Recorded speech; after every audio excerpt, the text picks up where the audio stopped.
Washington is buzzing with rumors, the air thick with speculation and anticipation. In the heart of the nation's capital, whispers swirl through the corridors of power, and the city's journalists are on high alert, eager to break the next big story. The latest rumor? President Trump may soon name a lavish new White House ballroom after himself, a move that would etch his name into the very architecture of American history.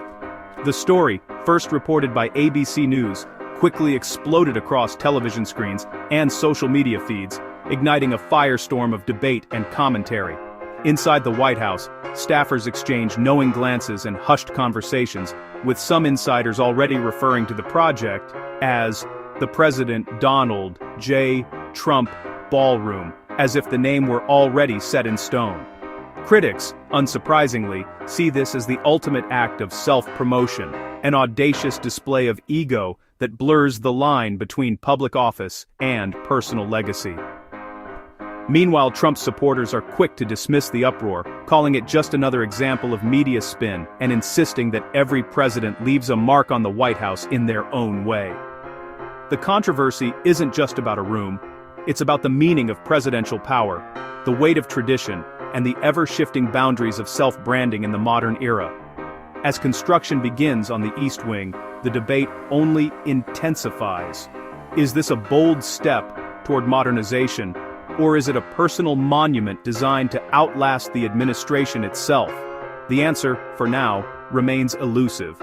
The nation waits for an official word from the White House. As the Ballroom project becomes a powerful symbol of the Trump era's ongoing clash between legacy and controversy, leaving Americans to wonder what history will ultimately remember.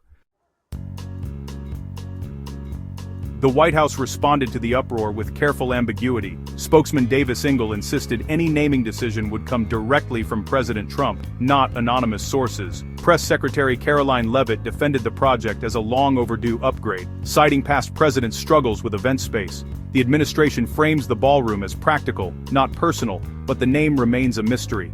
Until Trump speaks, the official stance is silence on the name and full-throated support for the construction.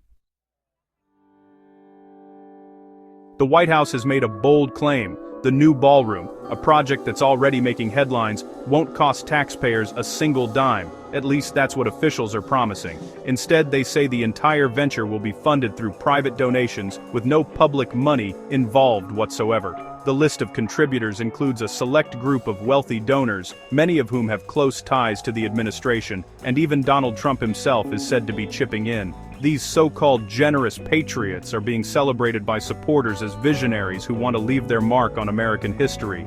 But not everyone is convinced. Critics are raising serious concerns about transparency and the potential for undue influence, since the identities of many donors remain secret and the selection process is tightly controlled by the administration.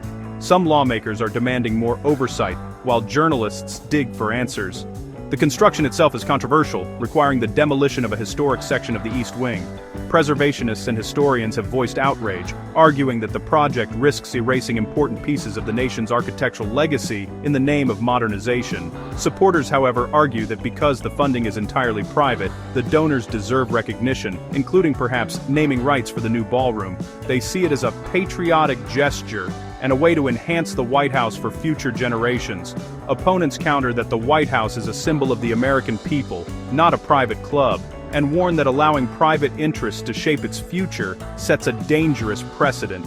The administration, for its part, insists that this project is a gift to the nation, meant to inspire pride and unity, and that all proper procedures are being followed. Still, the unusual mix of private money, political connections, and presidential branding continues to fuel controversy and suspicion, with many questioning the true motivations behind the project. As the debate rages on, one question remains at the heart of the matter: who really stands to benefit from this new addition to America's most famous residence, the public or the powerful few behind the scenes? Democrats pounce, calling the project extravagant and out of touch. Elizabeth Warren slams the timing amid economic hardship. Chelsea Clinton warns of erasing history. Senator Andy Kim calls it a billionaire's vanity project, echoing widespread opposition. The White House fires back, arguing the ballroom is a practical upgrade past presidents wanted. Supporters tout Trump's business acumen and the lack of taxpayer cost, dismissing criticism as political theater. The ballroom becomes a lightning rod, symbolizing the deep divide over Trump's legacy and presidential norms. Here's what we know for certain. Construction has officially begun on a brand new, privately funded White House ballroom, marking one of the most significant changes to the presidential residence in decades. The project is already underway, with heavy machinery and construction crews working around the clock to transform the historic site. This ambitious undertaking involves demolishing a portion of the East Wing, a move that has surprised many historians and preservationists, who see the East Wing as an iconic part of the White House's legacy. The official explanation for the project is to create a permanent, state-of-the-art event space, eliminating the need for temporary, expensive tents that have long been used for state dinners and major gatherings.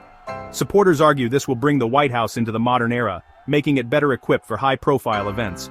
What's especially notable is that President Trump and a group of private donors are covering the entire cost, a rare move for a project of this scale at the White House. However, the full list of donors remains a closely guarded secret, raising questions about transparency and the influence of private money on public spaces.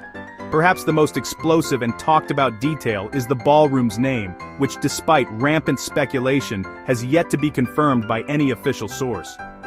Both President Trump and the White House have repeatedly refused to clarify or comment on the rumors, fueling even more curiosity and debate. The necessity and symbolism of the project are now at the center of a heated national debate. Critics call it an unnecessary display of extravagance, while supporters insist it's a much-needed modernization that will serve future administrations. For now, the ballroom's official name is nothing more than a rumor circulating in the press and on social media, with no confirmation in sight.